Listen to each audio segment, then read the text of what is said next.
All right. So a very interesting person joins me here. And please introduce yourself, who you are. Well, first, thank you for having me on, Mr. Fong. I'm Dr. Carlos Garrido. I'm a philosophy professor. I'm the Secretary of Education for the American Communist Party, and I'm also the director for the Midwestern Marx Institute, which is a Marxist-Leninist think tank in the U.S. I'm the author of various books. We're going to be talking about at least one today, The Right. Purity, Fetish, and the Crisis of Western Marxism. And as many people in our age, I do quite a bit of different things, from teaching to helping with the education of the party which I run, to social media content, which is a very new thing for me, doing these short videos on TikTok and Instagram, to academic articles and all sorts of stuff, and more popular op-ed style pieces of writing. So, yeah. So I think along the way in my journey on looking to politics and talking with a lot of people, especially on the street, as I like to go out and drink coffee and talk with others to see what they're thinking, I see a lot of misconceptions about a lot of things. So to begin with, I think we need to define certain terms. In the West, words like socialism, communism is more or less scary to people, so to say, and capitalism is something that they embrace. But often when I ask them, but what is it exactly that scares you? And please use terms from socialist or communist literature, then they have no answer. And can you maybe define it kind of for us? So there's a clear, conscious definition of capitalism, socialism, and communism to help the viewers to understand what is what, because a lot of people are extremely confused. I think also in the United States, I know so in the United States because I talk with Americans a lot, but it's similar in my country, and it seems a lot of times that they are very, very confused on what is happening to them. They blame it on something which is not. So maybe you could explain it, because you're way better educated on it than me. Yeah, this is such an important question, and we have to understand that miseducation comes from somewhere. I'm um, I'm a follower of Aristotle's dictum that he makes at the beginning of his Metaphysics, which is that all men by nature desire to know. I think if people were given the proper opportunities, they would like to know, what is the system that I live under? What alternatives have there been historically? But there's an intentionality to keeping them ignorant, to keeping them smart enough to continue being cogs in the machine, to be smart enough to be good subjects of consumption when they leave the workplace and go to the shopping mall and purchase things on their credit cards because their wages don't extend that far, but dumb enough to not question the system. And now there's all these modern mechanisms like social media that literally destroy your attention span.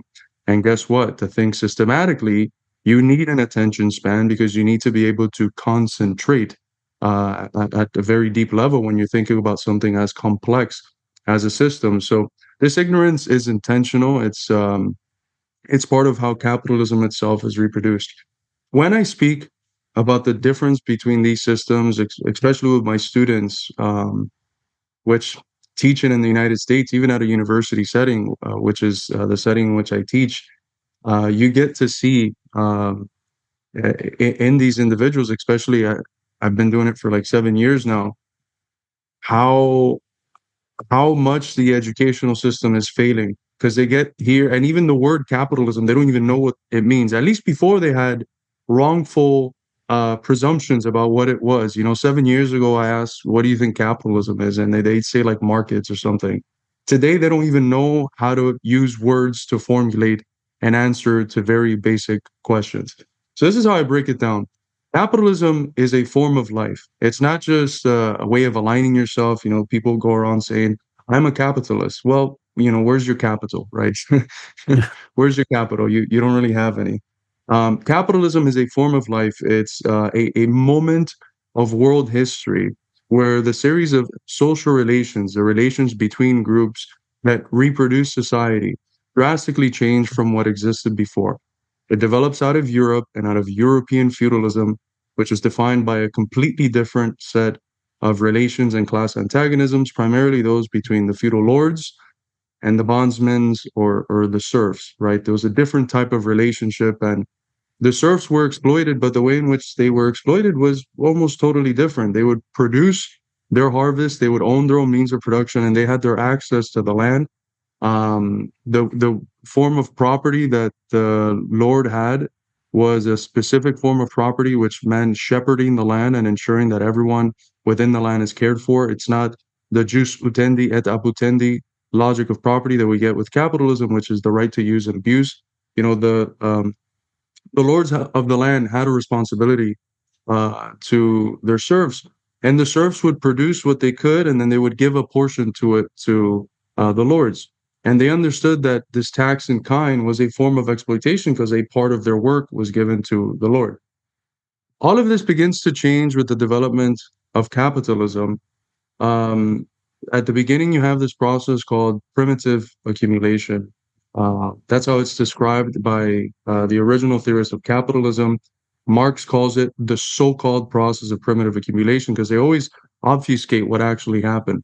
What Marx shows, I think, quite convincingly in the first volume of Capital that actually happened to get started this system of capitalism is that these common lands that everyone had access to in order to produce the things that they needed to survive with their own individualized means of production, they were enclosed, they were privatized. And now all of these large swaths of common lands that people used in order to survive, in order to obtain their means of subsistence, now they belonged to a private capitalist who employed laborers through wages, sometimes even indentured servants, and sometimes even slaves in some parts of Europe, in order to work the land to produce whatever commodity brought about the most profit. And here is where I think the key of what capitalism is to be found. Not just because we have primitive accumulation still today, that's not necessarily the case, but because capitalism is signified by a change in the what the Greeks called the telos, the purpose, the goal of society. Feudal society had a very clear purpose. It was to reproduce that aristocratic ruling class. They weren't trying to continue expanding and get richer and richer. They were already rich and they liked their luxury and they wanted to sustain their luxury, but they didn't have this ideology of just expansion, expansion, expansion. Capitalism introduces a new logic into society that becomes dominant. That's why it becomes capitalism, even though there's capital before in other societies. And it's dominated by the fact that capital itself is not a thing, it's a specific type of relation that things come into when the purpose of production is accumulating capital. To translate it into terms that, people might understand more, when the purpose becomes profit, when the purpose of producing, for instance, a water bottle is not to satisfy people's thirst, um, when the purpose is quite literally just making profit, that's when you have the logic of capital operative because the thing becomes not just a commodity, it becomes a specific type of commodity called capital. And when society comes to be ruled in general by that logic of capital accumulation, that's when you have a capitalist society. And over time, all of the institutions, whether it's the governmental institutions, the specific ones that are tied to the state, or the judicature, or the educational system, or the cultural industry, or even the healthcare system, over time, all of these institutions, some of which are specifically developed within capitalism, uh, end up functioning for the larger purpose of capitalism, which is capital accumulation. So if you're an American and you want to understand why is it that the healthcare system is not really a healthcare system, it's just a system of profit where there's no attempts to actually prevent sickness because they profit from sickness. There's no real substantial attempt to cure it in ways that are not just band-aid treatments that lead to more treatment further on. Why? Because it's based on profit, right? The same thing with education. What receives the most funding in universities? It's the departments that lead to the sort of people that eventually are able to donate a lot of money to the school, or it's the activities like sports that make the school money. The philosophy departments get funding? No, in fact, it gets drastically cut because what the hell does the school care about like critical thinkers? or something like that. So it's a logic that literally infests everything in culture. Why does it feel like every single Netflix movie that we watch, it's just literally the same script with maybe some Yeah. different variables? It's because that's the formula that has led to profit in the past, and they don't want to change it because they're investing a lot of money to make these films. Why is there war? I mean, now everyone is pretty clear that the US doesn't get involved in the so-called Middle East and West Asia just for the sake of bringing democracy and human rights and all these things. It's very clear that Yeah. they get involved for resource grabs, control over assets, and for defending the basic infrastructure of empire. That is the highest form that this capitalist system has been able to attain. So, a very simple definition of capitalism, it's a society in which the essence of everything in society becomes the accumulation of capital. The purpose of everything becomes the accumulation of capital. And therefore, the capitalist class, as Marx put it, I think very correctly in his book on the capitalist mode of production, is in his Capital, the first volume, the capitalist class is just the personification of that movement of capital. They are the agents that, in a certain sense, are also enslaved to capital because they're enslaved to that process of accumulating capital. Now, what is socialism? Socialism is conceived of within the Marxist tradition, specifically Marx's conception of socialism, as the historical stage that comes after capitalism, which is defined generally by what we call a dictatorship of the proletariat, which means that the instruments of the state, the instruments of political power are transferred over to the working class, or in the case of China, the working class and the peasantry. That's a novel development that Mao brings to Marxist theory, that it doesn't just have to be the working class, it could be other popular, or what Gramsci called subaltern sectors of society. And now they have dictatorial power, which means they get to enforce their collective interests over society. And you can have still a capitalist class, as China does, but they're subservient to the larger interests of society. That's what's called the dictatorship of the proletariat. In the Marxist theory, it's conceived of as an intermediary stage, um, that has to sustain the existence of this very new type of a state, which is a state that, instead of being an instrument of a small group of people who own property to repress the interests of the people that are forced to work in order to make money for them, it's a state that represents the whole of society, or the vast majority of society, which is the working class. Why is it necessary to sustain a state as an apparatus of dictatorship? Well, quite simply because society doesn't just completely break off globally when you have a socialist revolution like in 1917 or 1949 with the establishment of the PRC. You still have internal elements that want to bring back the old order. Uh, that's what's called in our tradition reactionaries. And then you also have the reality of imperialism that is going to collaborate every step of the way with those internal reactionary elements. And the only way you can combat that is by having a strong, efficient state that has taken the security mechanisms, the security procedures necessary to ward off imperialism. This is why, some time ago, when what happened in Venezuela, kidnapping of Maduro, I was really pleased to see that online a lot of people were sharing pictures of Kim Jong Un saying this person is sleeping peacefully. He's not getting kidnapped. Why? Because he has nuclear weapons. Yeah. And ideally, none of us would want a world with weapons of mass destruction of that nature, but it's the reality that imperialism forces upon anyone who breaks themselves off from that logic of capitalism and is now forced to defend itself from imperialism.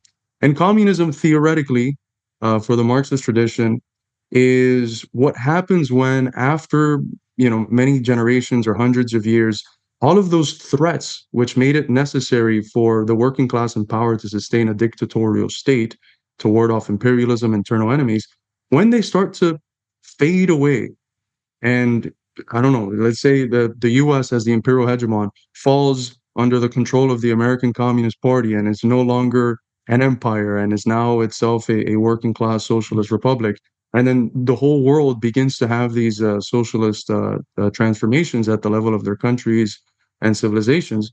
Well, ideally, it gets to a point where the state itself, as a mechanism of repression against these reactionary elements, becomes superfluous because you no longer have those reactionary elements, and you can have the state not as a political entity, just the administrative functions that occur outside of the realm of politics, because politics is understood in Marxism as specifically how it is that contradictory classes engage in disputes with each other. So communism is that ideal society that all who call themselves communists are also fighting for, which is a society without class exploitation, without some of the basic forms of alienation that are intensified with capitalism, without the mediation of money in order to get things, and without the state as a political entity. There will still be, of course, administrative functions that are carried out by society, and where there's such an abundance that people just have,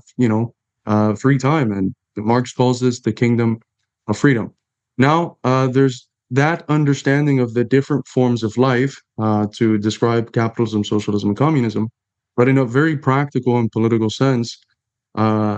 It's interesting because a lot of the people that call themselves socialists, they're not identifying with that historical lineage. They call themselves socialists precisely because they don't want to identify with what's called the tradition of 20th and 21st century communism. They don't want to identify with the Bolshevik Revolution, with the USSR, with China, with Cuba, the DPRK, Vietnam, Laos, etc. All of these countries that had socialist transformations that were led by a communist party. So in political lingo, I call myself a communist and not a socialist because the people that call themselves a socialist reject that tradition of 20th century communism, while the people that call themselves communists or that talk about China or the USSR as communist states, it's not because they achieved a communist form of life fully, but because they're led by a communist party and are functioning as the real movement of history that's moving history along beyond the stage of capitalist imperialism, which is also how Marx and Engels come to think of communism. This is why it gets a little bit complicated because they're philosophers and they're using the same word, communism, in different senses. It's both the movement of history carrying things forward, such that when the capitalist class overthrew the feudal lords, they're technically functioning as that communist world spirit moving history forward. But it's also that remote form of life, the communist form of life, and it's also what they called lower communism, which eventually just gets called socialism, which is that intermediary period of the dictatorship of the proletariat. So in short, that's what I would say. Capitalism, society that works for capital; socialism, a society that works for society itself, and that still has to engage in disputes with global capitalism and defend itself. And communism, a society where those antagonisms have been resolved and a lot of the basic mechanisms that constitute class society can just fall apart, and you just have this kingdom of freedom, as Marx called it. Yeah, so I totally agree with it. Only you say it way better than I would say it.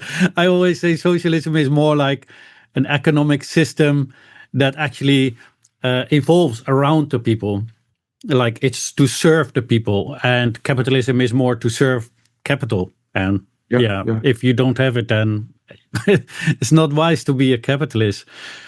Uh, but you've spoken about a homegrown tradition of socialist thought in the US. Why do you think this history has been buried, and what do you see as the main driver of the widespread fear of socialism and communism among ordinary Americans and also ordinary Europeans? Because here in Europe, it's basically the same. Uh, you can literally talk about very bad things in a bar, but once you drop the name communism, it's like a war starts. It's like people get intensely emotional, and yeah, maybe you can, yeah, because you definitely understand those kind of things. Yep, because at a very deep level, and a lot of anti-communism is pathological. It's not rooted in reason. It's not rooted in people that did well-researched projects into the history of capitalism and 20th century communism and came to their own conclusion. No, it's just pathological and based on the propaganda that literally made them who they are, right? It wasn't just that they were these perfect subjects that were confronted by propaganda. No, the propaganda made them who it is that they even are. How they understand the world and how they understand their own place in it is always inscribed with the marks of the anti-communist McCarthyite propaganda, such that rejecting that doesn't just mean, oh, the world outside me, now I'm going to think of it as different. Your identity is already is always already implied in how you understand the world, such that if you come to question a lot of the anti-communism that's constitutive of how we know the world, you also question your own position in the world. And that leads to a crisis of identity. It's a very existential phenomenon to question, again, that anti-communism that's central to how we're taught to look at the world. In terms of the US, it's a very interesting circumstance because, of course, it's the hub, the center of anti-communism. It's where McCarthyism developed, and a lot of the strategies that were used to combat the communists get exported all over the world. However, um, I make one very provocative statement, which is that all Americans are actually already communists. They just do not know it yet. Why do I I say do that? think so. Yeah. Same here. Because yeah, if you look at the people's who they look up to, if you look at the ideals that they look up to, the traditions that they claim to uphold, all of those traditions were in various ways critical of the capitalist system, and in some cases even endorsed socialism. I got to work when I was doing my master's and PhD at the Center for Dewey Studies in Southern Illinois University. John Dewey is one of the most important American polymaths in the 20th century, philosopher, educator, logician. And John Dewey is literally known as America's a philosopher of democracy. And he was a socialist, you know, he wasn't a socialist like in the Bernie Sanders sense. He was infinitely to the left of Bernie Sanders because he was completely against working in either party. He called them the parties of big business, and he was in favor and actively worked to create a broadly socialist and working class third party alternative to the two big parties of business. He felt that we had developed formal democratic structures at the level of politics, but in the economy, we still had an aristocratic structure where workers had no say over the place that they spent, 10 hours a day in. And then because of that arrangement at the level of the economy, at the level of politics, because of the power of money, politics ends up just functioning as the shadow cast on society by big business. As a direct quote, the shadow cast on society by big business. So, in essence, America's philosopher of democracy basically made it quite explicit. You can't have any of the ideals that we hold as American democracy and American notions of liberty with capitalism, with the ism of capital. You might be able to have capital, but you can't have capitalism and still sustain consistently the ideals that we claim to sustain. If we go back to even Thomas Jefferson, he made a distinction between the democratic and the aristocratic man. The democratic man, very vaguely, because this is late 18th century, cares about the people. They want a society that serves the people. The aristocratic man cares about their economic interests and wants a society that serves its economic interests. And Thomas Jefferson said, if the aristocratic man ever comes to gain power over the revolution, they're going to overturn everything that we've been fighting to construct Uh, over these many decades. One of the things I try to challenge in my last book, Why We Need American Marxism, is this conception that you have America on one side, communism on the other, and that there's this unbridgeable gulf, and any communists within the U.S. Have just been basically like foreign agents. Communism is something foreign; it comes from Europe, and it gets imposed in the U.S. unfairly. There's nothing about the American soil that's already predisposed to socialism, and that's completely false. Shortly after the American Revolution in the 1820s, you had something that I have yet to see anyone else write about in a popular setting besides myself.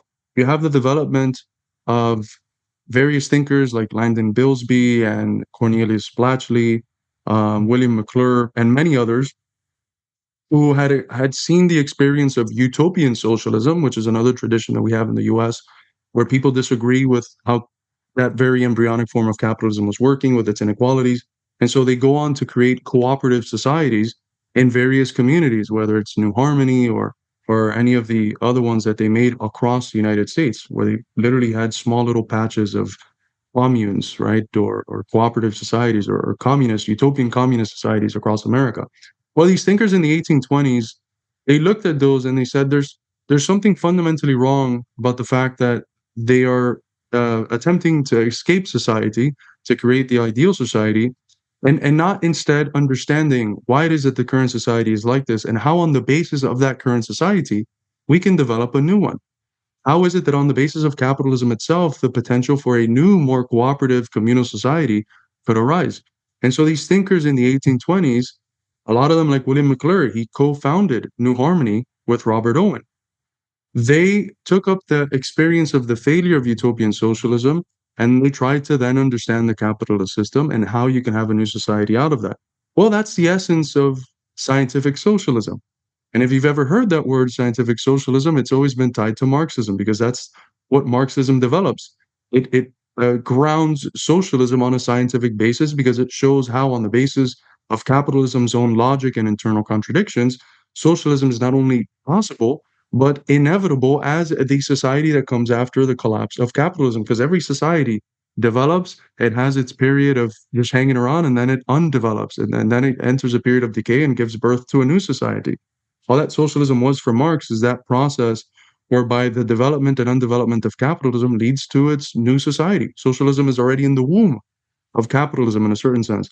And these thinkers in the 1820s, again, this is 20 years before Marx and Engels write the first texts that are recognized as the beginning of Marxism proper. They were basically trying to develop scientific socialism in the US.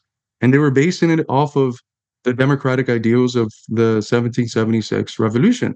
Some of them even got in contact with Thomas Jefferson and asked him, what do you think about the extension of these democratic ideals to society as a whole, to the workplace, and to communities? And Jefferson said a very, very interesting reply. He said, I think this is a faithful extension of my thought on democracy. And in fact, I see it at play successfully in indigenous communities. However, I am skeptical of its capacity to work at a nationwide scale, but at a local scale, I think it could work. So you're going to tell me that America is fundamentally anti-socialist and anti-communist when, the person that wrote the Declaration of Independence had intercourse with these people who were basically developing Marxism before Marx, and said, I agree that the development that you're making of my thought is genuine. I might be a little bit skeptical about its ability to work nationwide, but it definitely works locally, because we're seeing it in indigenous communities work locally. So it's fundamentally incorrect to hold this presumption that has been central to anti-communism in the U.S., that America is fundamentally anti-socialist or anti-communist. The largest expropriation of property in the whole Western Hemisphere, where was it? It was in the United States. It was when the slaves were expropriated from the planter class in the U.S. South during the Civil War. Even the story that we're told about that event is erroneous. We're told that the South was winning because General Lee was a great general, and then at some point something happens, no one knows what happens, and then the South loses steam and the North wins. Well, W.B. Du Bois, who I call the father of American Marxism, because he's the first person to see how the class struggles looked like in the U.S. and how the struggle against slavery and then apartheid, that what's called the Black Freedom Movement, was at the forefront of the class struggle. Because racism, Marx called it the secret through which the ruling class sustains its power.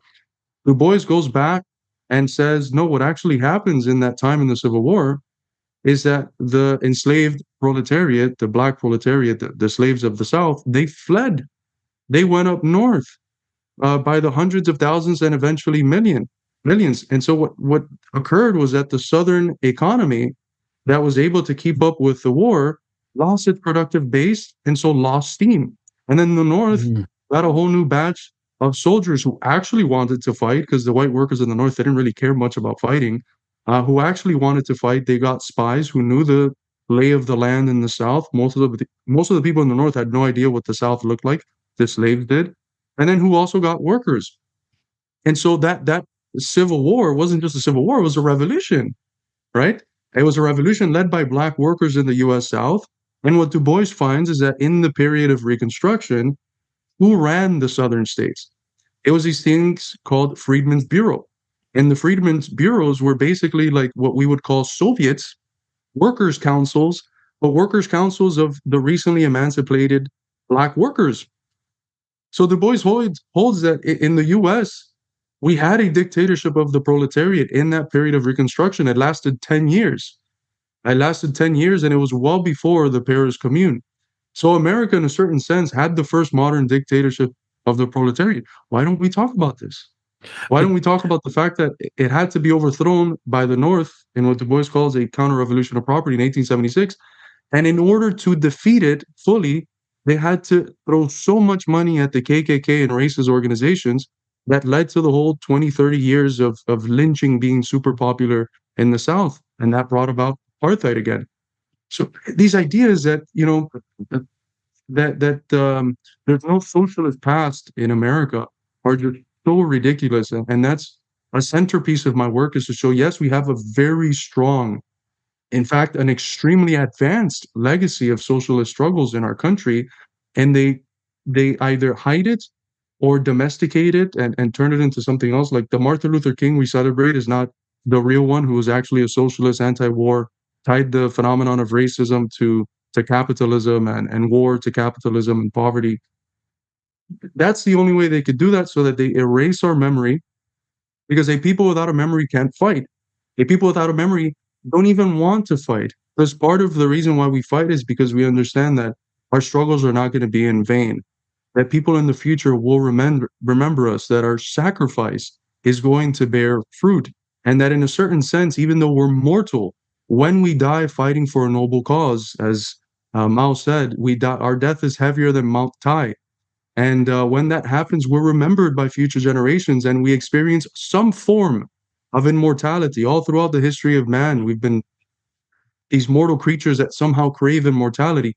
You can get that when you fight for humanity and are remembered. And that's why the imperialists have to make you forget the people that fought in the past, so that their deaths are in vain, and so that you don't even care about fighting. Because if you sacrifice yourself, what's to say that after your death, they figure out mechanisms to have the people forget your memory? That's why it's essential for us to remember those that fought before us, our forefathers, and to carry their struggle into the future.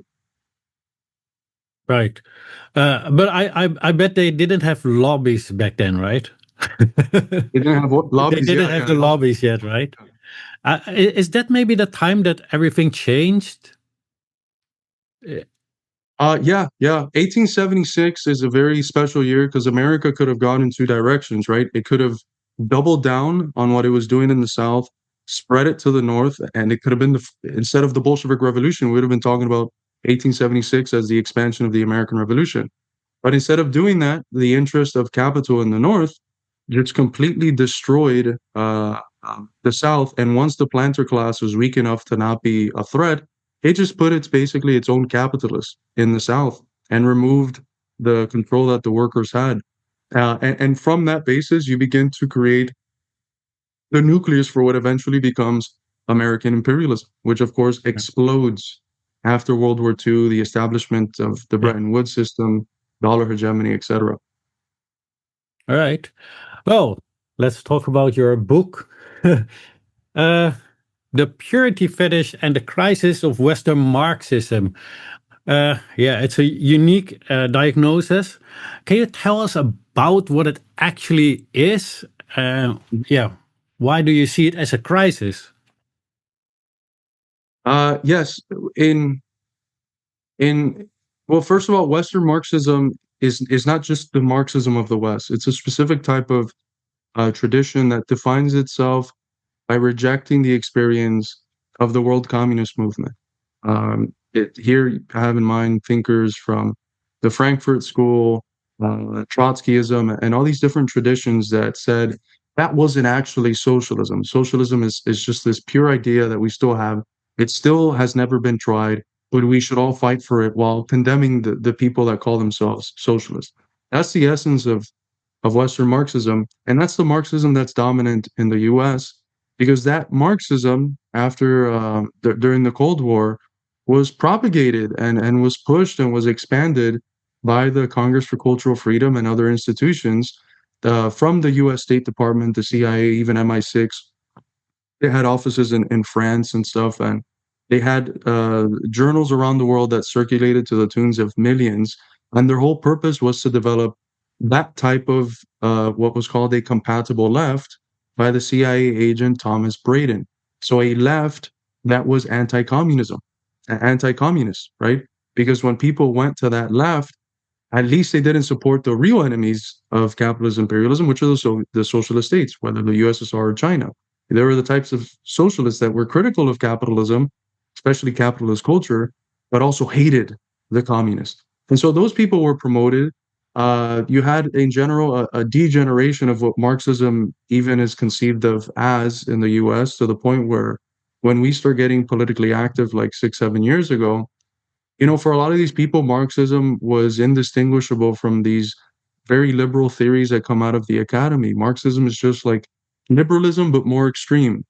It's if the Democrats want trans rights, it's I don't know, enforcing that on kids or something. It's just an extreme form of liberalism. It's basically how they developed it into complete open borders, things of that nature.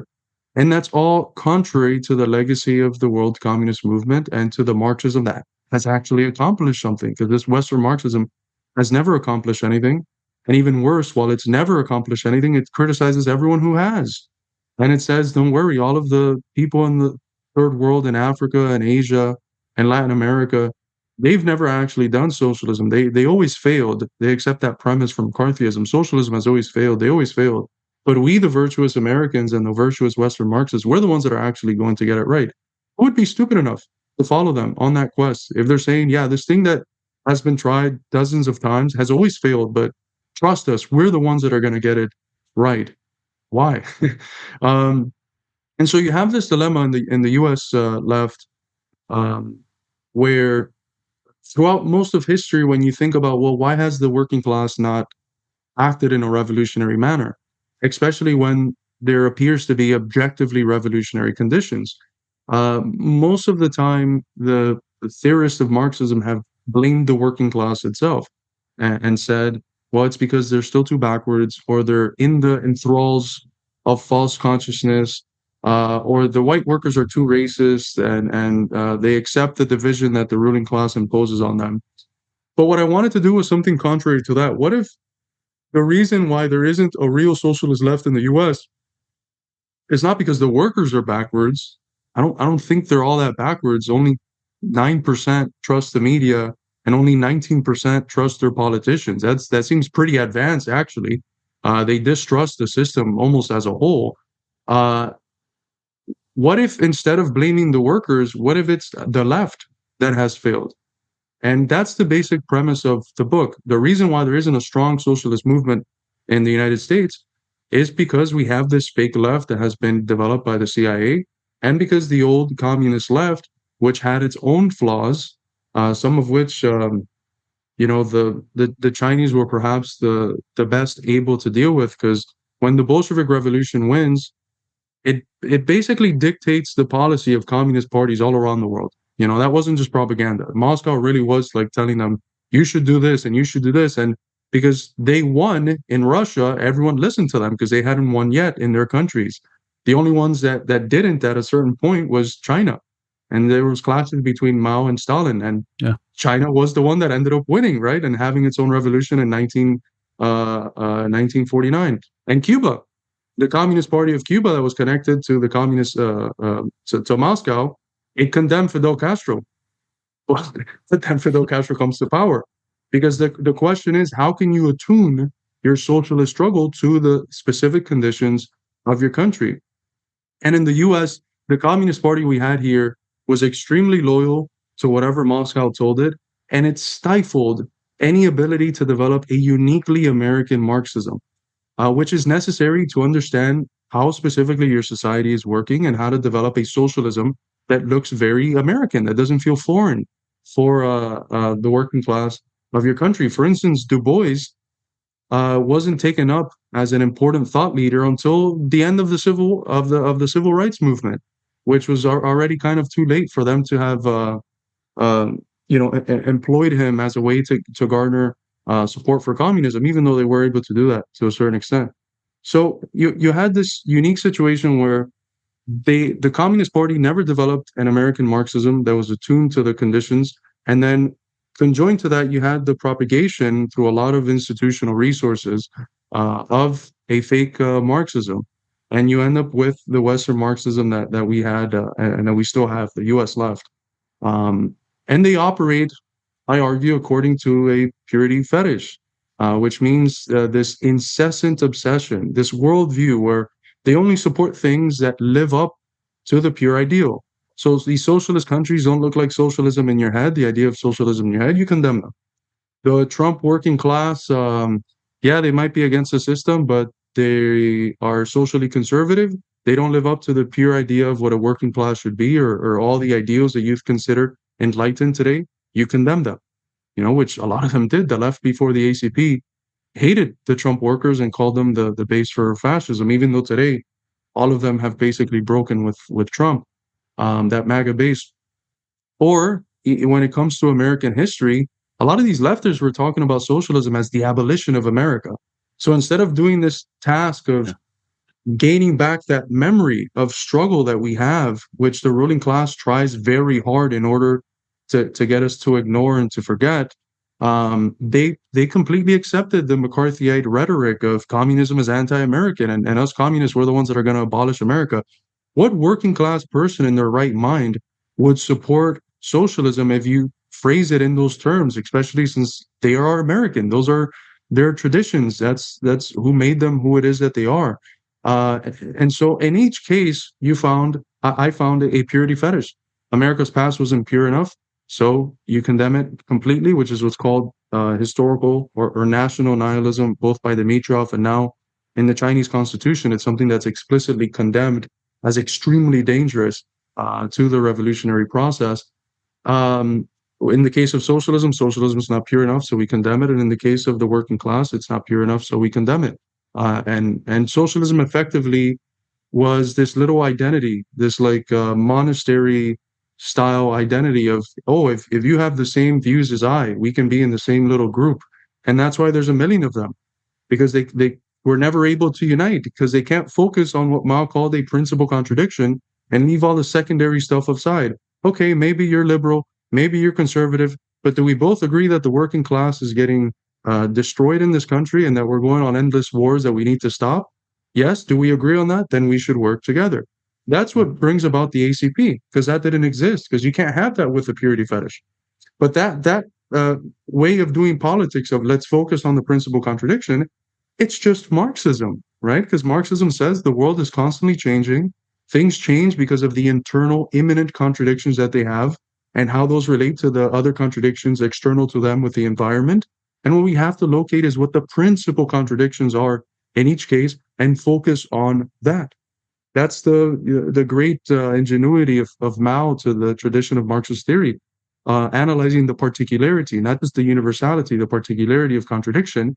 And that's always been our basis. Let's focus on the common principle, the common thing we have in common, and the other stuff we can deal with it later. Or people are entitled to at home be more conservative or to be more socially liberal. Do whatever you want as you don't harm other people's, but let's focus on the common meat and potatoes.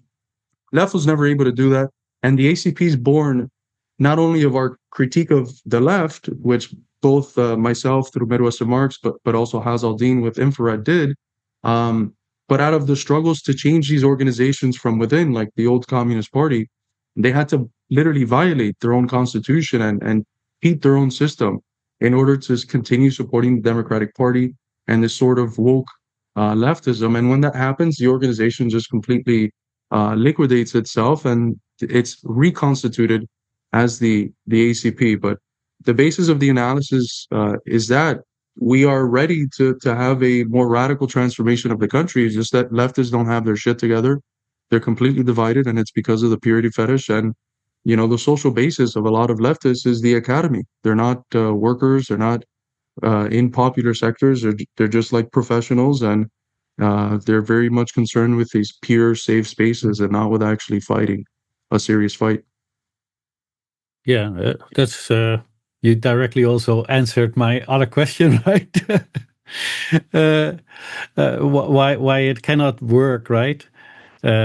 It's hindering the building of, because they don't want to work together because one thinks it's more pure than the other. And I also agree that people need to look at the circumstances of a particular people in a particular country. It's not everywhere. It's not the same. How can you have a totally similar system all over the world? That's just impossible. Yep. Yeah, let's talk about the current moment. We're witnessing devastating wars in Gaza, Lebanon, and escalating tensions with Iran. From your perspective, what is the role of capitalism and Western imperialism in these conflicts? What are the real driving forces behind these events? Because with the internet, we hear a dozen different kind of stories. I never use the words conspiracy theories. I mean, everybody got their own way of thinking. But I do see a lot of people have no grounding in what they actually are thinking, right? And yeah, you most of the time, what I see of you is, yeah, you always know how to articulate and you really think about things. So, what do you think that's going on? Well, I agree with the sentiment that you expressed. This isn't just happening accidentally. Um, if every once in a while we got into a war, then maybe you can think, all right, maybe it's rooted in a bad luck of the draw and having a bad administration or a corrupt politician or something like that. But when it's all the time, when every administration, irrespective of what party they're in, does the same thing, maybe with different countries, but just replicates the Yeah, same playbook, violations of human rights, they're not democratic, they're threatening us, or terrorism, or they have weapons of mass destruction, or they're throwing babies out of their incubators and constructs this atrocity propaganda to pull on your heartstrings because Americans, they're not soulless creatures. They care about people, and if you pull on their heartstrings hard enough, maybe they'll support things that if they actually knew what they were doing, they'd be disgusted with themselves for supporting. So it's not an accident. It's part of the system. And the question is, well, what system are we talking about? It's one of the more popular interpretations online now is that, oh, it's just the Jews. It's just the Jews, and yeah, that's that's always been called the forget who was it specifically, but one of the very prominent socialists called it the socialism of fools.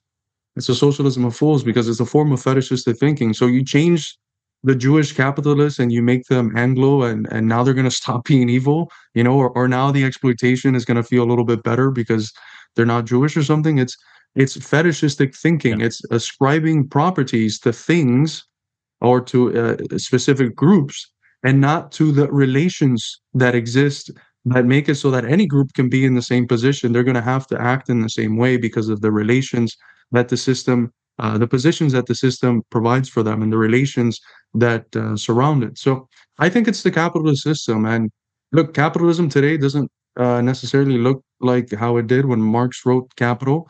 It doesn't look like how it did when capitalism first developed. I think we are at, Lenin says at the beginning of the century, there's a new stage of capitalism called imperialism. It's monopoly capital, finance capital, etc. I think that stage gets even deepened. It gets deepened into a new stage of its own called super imperialism by the Marxist economist Michael Hudson, which basically makes the argument that in the aftermath of the Second World War, instead of having international finance capital, the word here international is very important, it's between nations. Now you have a global finance capital rooted in global financial institutions like the IMF and the World Bank, rooted in the reality of the dollar as the global reserve currency. Any country, in order to trade with other nations, has to do it in the dollars in most cases, which means they have to actually produce things, sell them in order to obtain their dollars, and then go to the market, the global market, with those dollars. What does the US have to do? It just has to print. It can just print money endlessly, and then it's able to get everything. So, what does imperialism look like today? It's that dollar hegemony. What country gets to go to the IMF and World Bank and tell it how it is? Is it Russia? Is it China? No, it's the US. Imperialism today is fundamentally unipolar. It's about the hegemonic power of American imperialism. And therefore, all of these wars to either expand the sphere of influence of US imperialism from the pariahs like Iran or Russia, etc., or to defend the sphere of influences that already exist they're wars of empire. And this is not just an abstract imperialism, it's the imperialism which is capitalism taking a specific form today. It's capitalist super imperialism. So everything we're seeing in the Middle East, the proxy war against Russia, the inklings of a proxy war against China, the so-called Don Roll doctrine, and the attacks on Latin America, whether it's Venezuela or hopefully not, but incoming attacks on Cuba. It's all part of this larger imperial policy of defending the spheres of influence of the dominant capitalist, super imperialist power of our time, which is the United States, which is clearly in a state of decadence, right? Not just internally for the reasons that I outlined, and the people having no trust in their society and their government and the media or anything like that, but also globally, who actually believes the US anymore? No one, especially after the last 3 years, where the world has seen chronicled on their phone the most heinous crimes imaginable, Yeah. 24/7 on our feed, the genocide in Palestine. And they've justified it, they have funded it, they themselves have carried it out, they've provided cover for it. So no one accepts their lies anymore, and we have a empire that is literally in decline. But empires in decline, become the most dangerous. It's like an animal that's about to die but threatened and is capable of throwing some good blows there at the end and doing some damage. And I think that's effectively where we're at, and that's rooted, of course, in the system. It's not if these people were rational from the standpoint not of capitalist instrumental rationality, but just what benefits human life, they would withdraw from all over the place, use what resources they have to improve the conditions of their people, create a smarter welfare state, a better welfare state, and do all these things.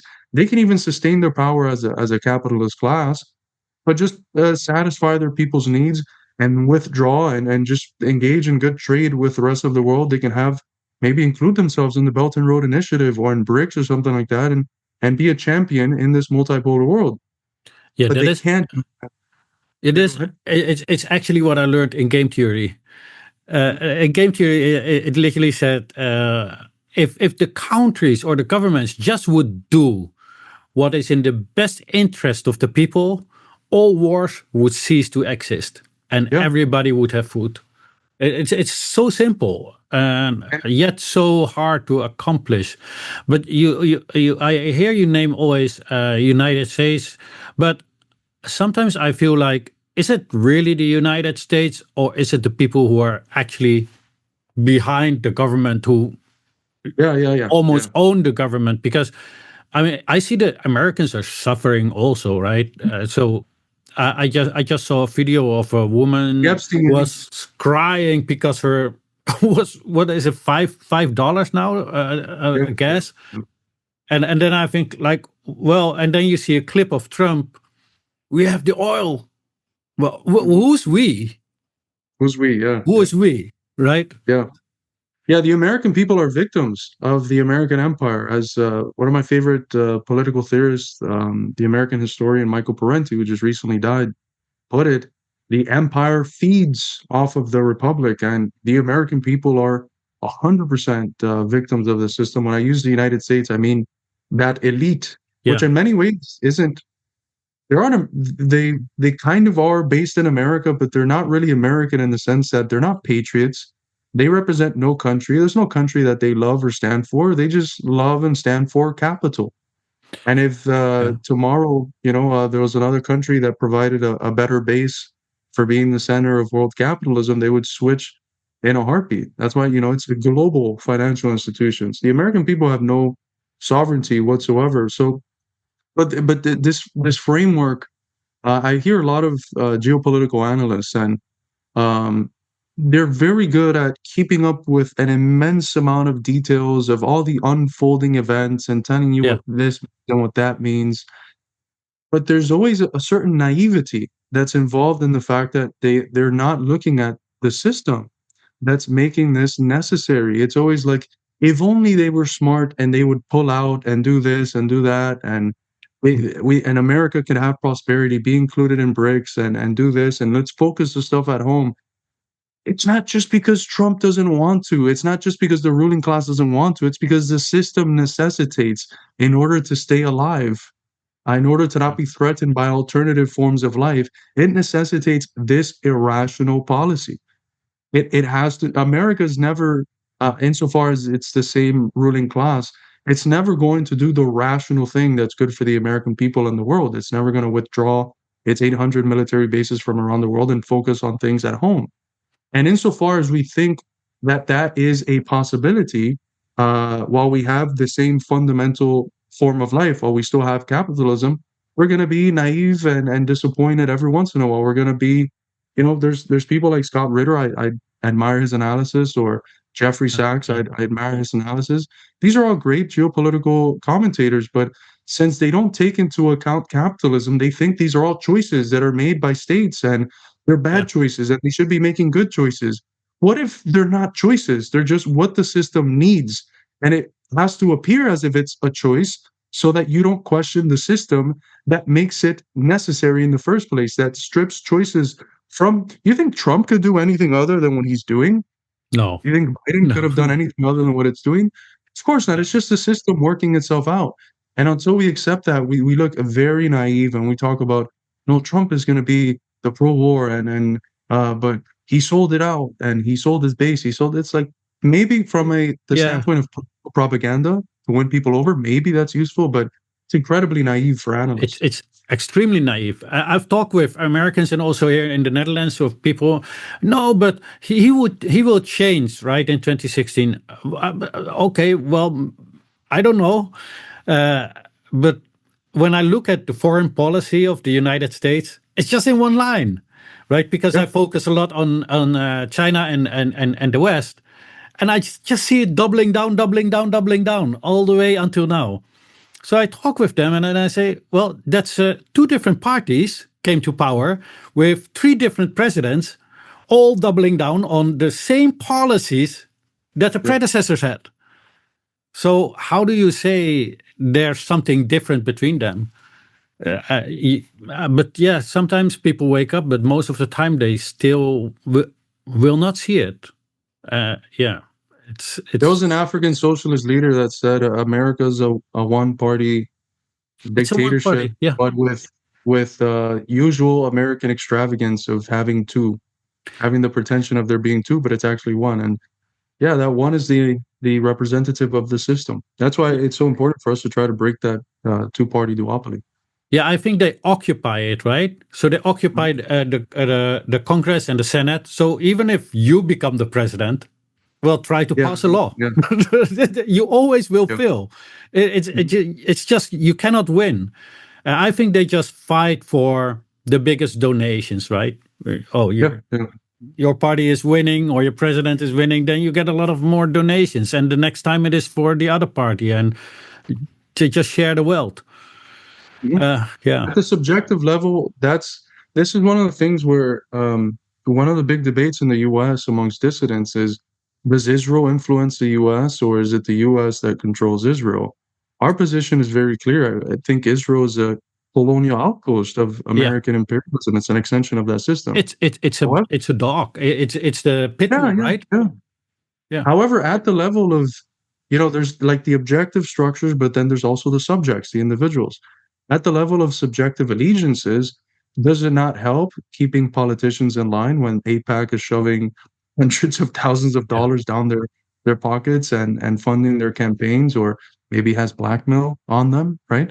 What was the whole Epstein ring of PDFs and a bunch of degenerates? It's precisely that, a ring of blackmail. And that works at the subjective level, but it's one component of this larger system where it's very clear who who the center of power is.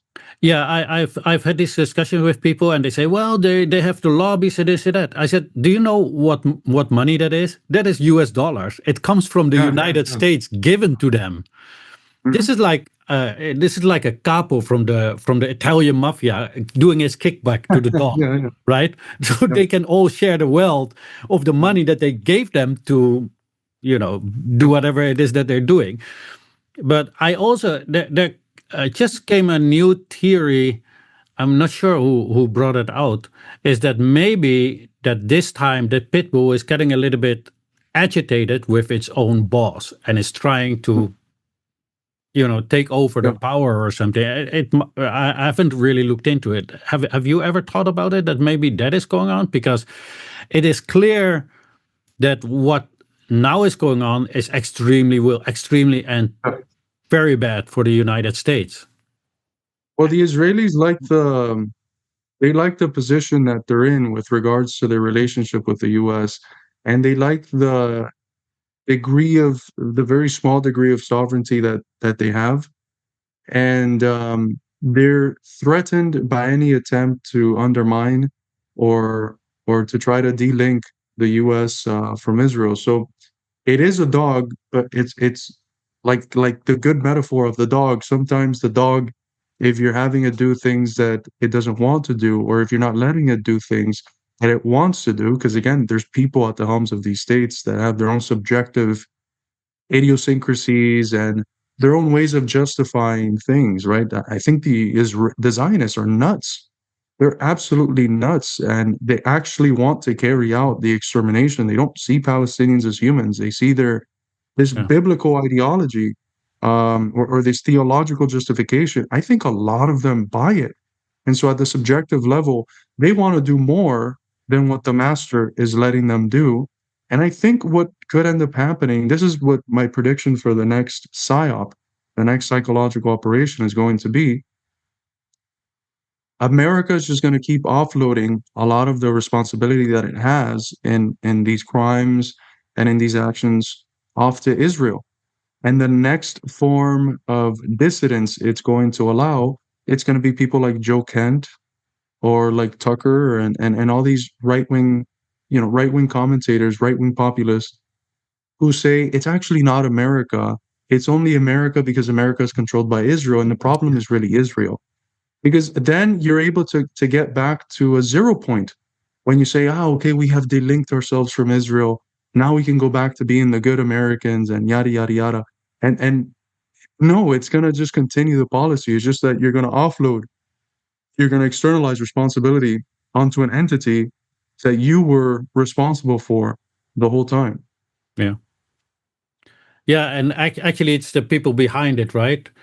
Mhm. A lot of times they always say it's the Zionists. I said, yeah, well, there are a lot of capitalists that are Zionists, but they're not all, right? And Yeah, it doesn't matter until the system. You can wipe them out, everybody, but as long as you keep on the system, there will be formed another group yep. with another group who have similar interests, and It's it like a will tree. never stop.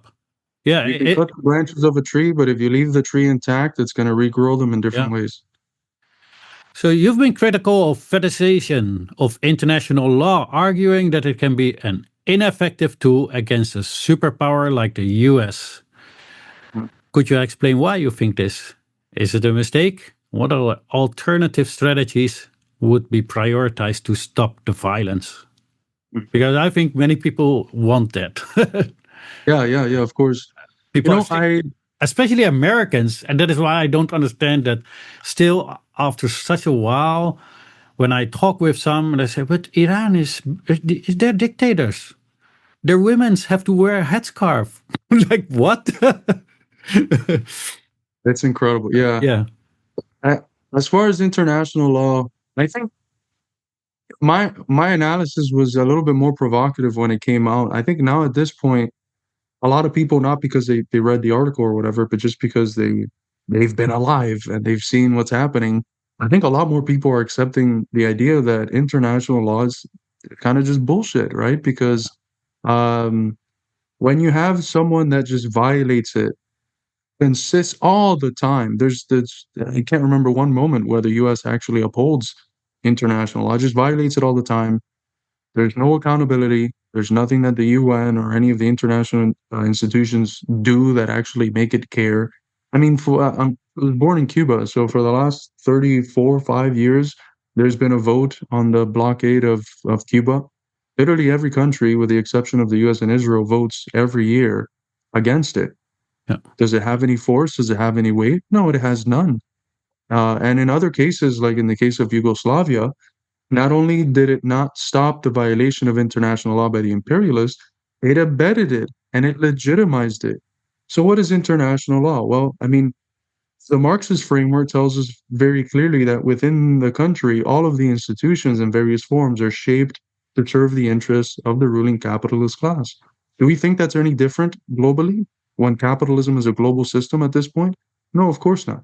International law is the international judicature of global capitalism. Just like within the country, the courts represent capital. Internationally, the courts represent capital as well, or at least keep up the pretense that they're representing this vague sense of justice that they never enforce because the power of the US always overstates itself over any sort of demand that is made from the institutions of international law about the violations that the US has made.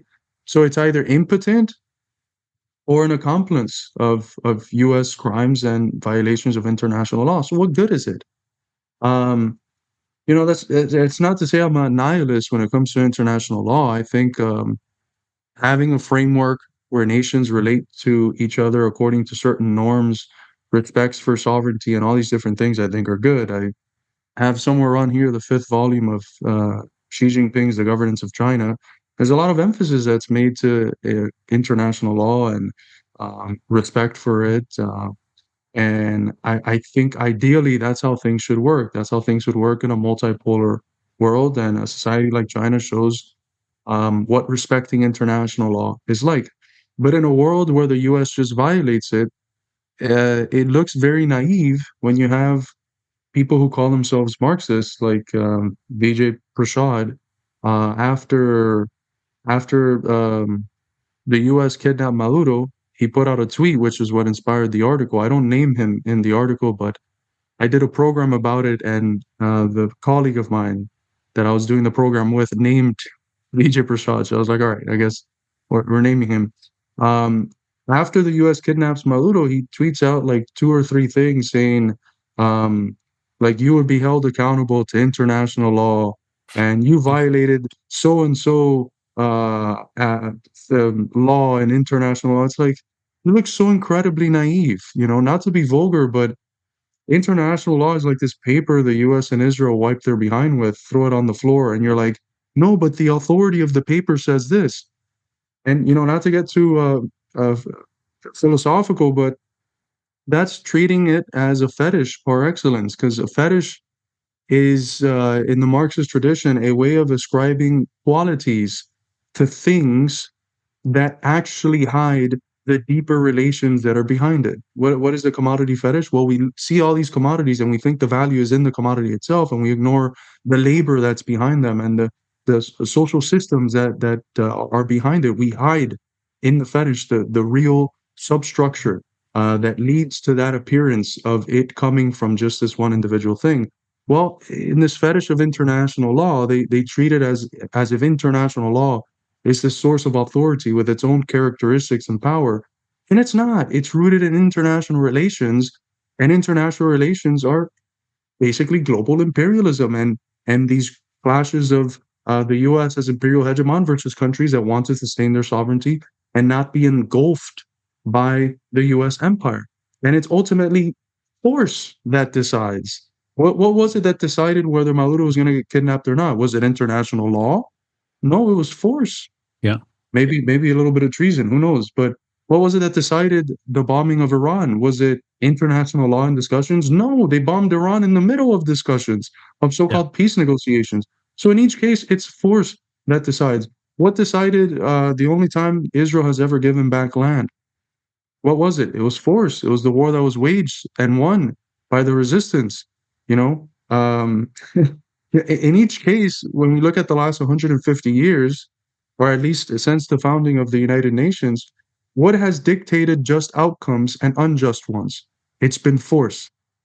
Yeah. And when our side, the side that stands for sovereignty and actually caring about human dignity and not just capital, when we're strong and we're able to exert our influence and our power, we can have just outcomes. And when we don't, it doesn't matter how much appeals we make to international law, we get screwed. we get screwed ultimately because international law it doesn't really mean anything in a world where you have the U.S. empire. Yeah, I also, I mean, sometimes I don't know what to do when they say international law. Do I have to cry or do I have to laugh?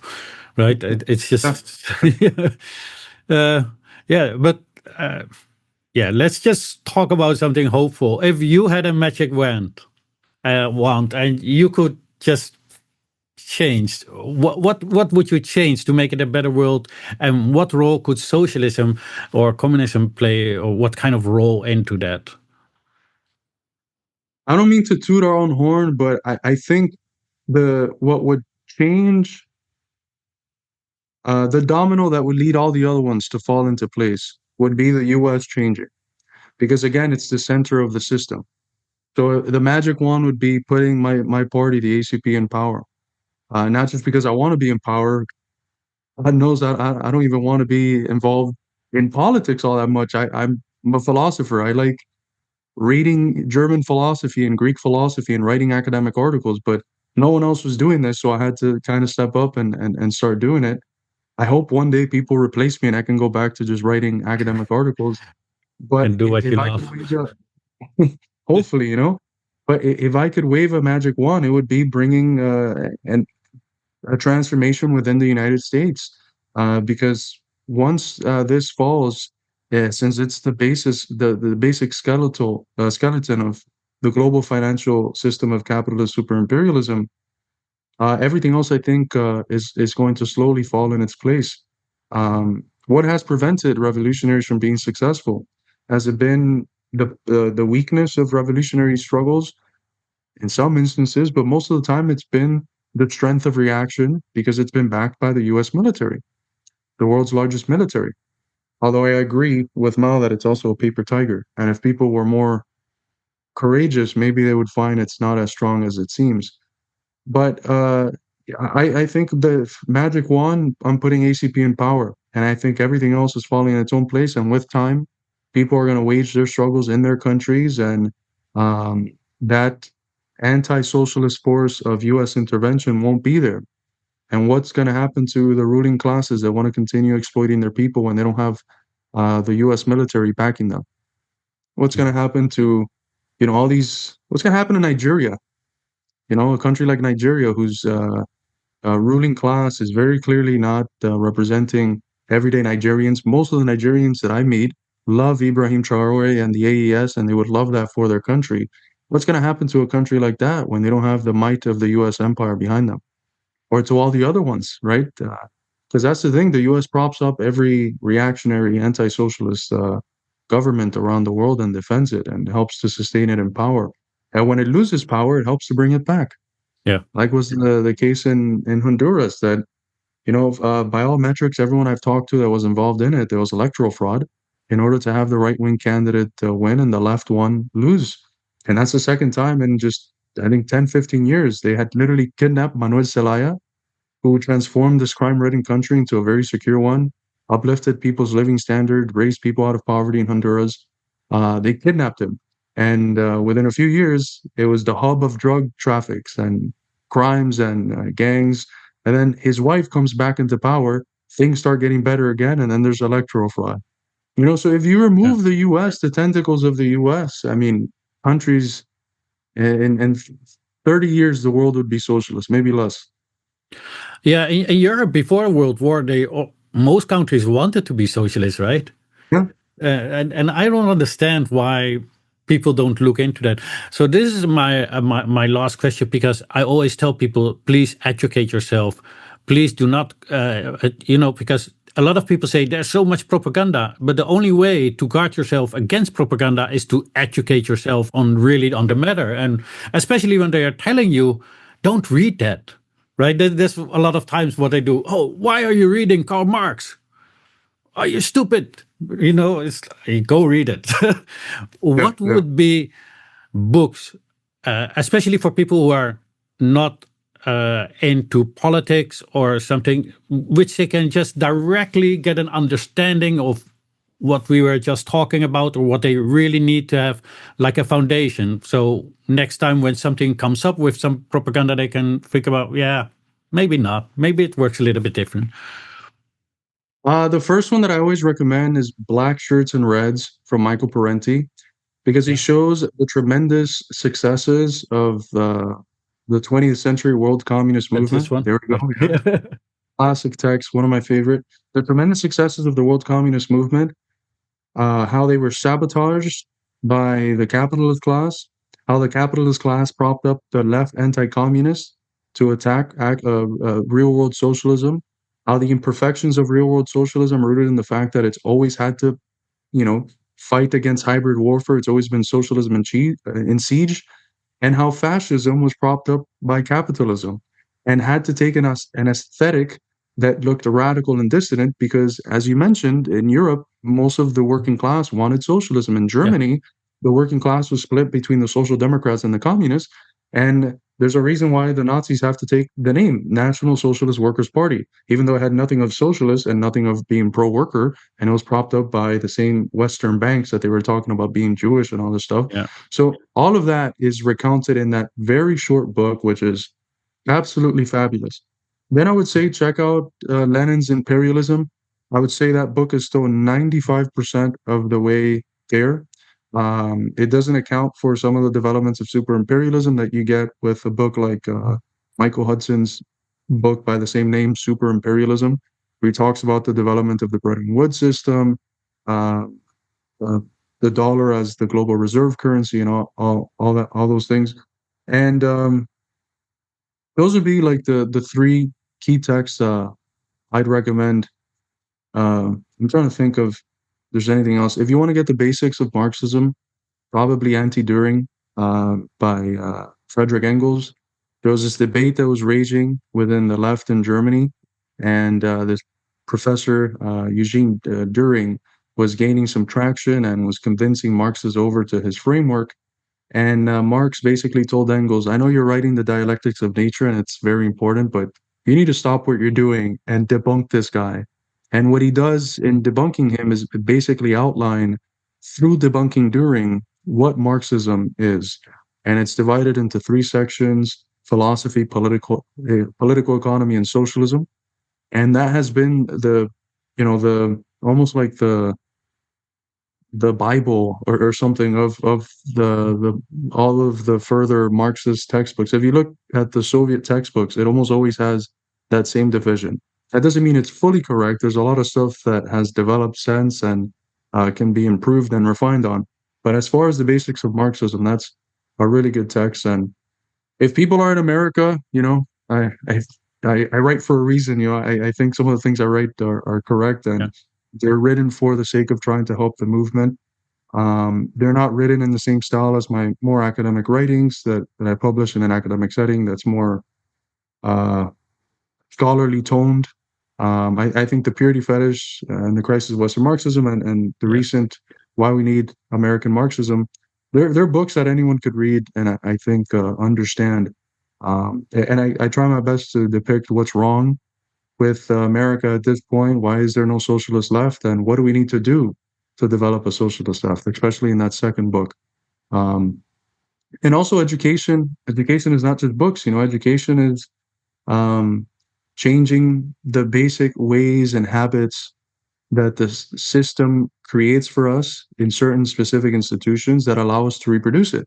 Yeah. Because in a cynical age like ours, no one actually believes, but we still reproduce the system because even though we don't believe, we act as if we do, because we're forced by the force of inertia and by the need to survive to participate in the institutions of the system in order to survive. And one of the best ways of educating ourselves is not just reading books in our free time, but also trying to restructure habits in new settings, in new institutions that are actually counter hegemonic. So, one of the things that I see the American Communist Party doing is providing a new framework, a new institution that structures new habits for cadres, which changes their life, their way of being in the world, not just their way of thinking, but their way of relating to people. And it's a much more profound and deeper transformation than just uh, at the level of thought. It's at the level of their very being. So a great education is always getting involved in an actual dissident organization that's fighting for change and looking to serve the people, because in order to serve them, you have to learn from them first, right? The educators must themselves first be educated. So Yeah. that's I think the path that's going to lead us to victory. And where can they find you? That's also very important, right? Yeah, well, in a few places, I just developed social media. I wasn't I used to just post with the Midwestern Marks account, but you can find my personal media on TikTok at Professor Garrido and on Instagram at carlos.l.garrido. You can also follow Midwestern Marks. It's just Midwestern Marks everywhere. And also the American Communist Party. It's usually under acp.main, MAIN. And if you want to support my work by any chance, I have a Substack where I write articles, philosophy articles, political analysis articles, and I also repost the stuff that I publish in like Lebanon or Mexico and stuff like that on that Substack. And if anyone wants to donate, it's like $5 a month to get a membership. And I also update people on the classes that I do um, every once in a while through the Substack primarily. So yeah, check me out there. All right.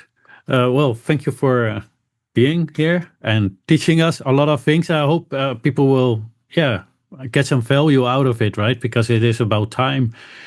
Yeah, people are really, really confused, I see, and that is why I asked you to come, because you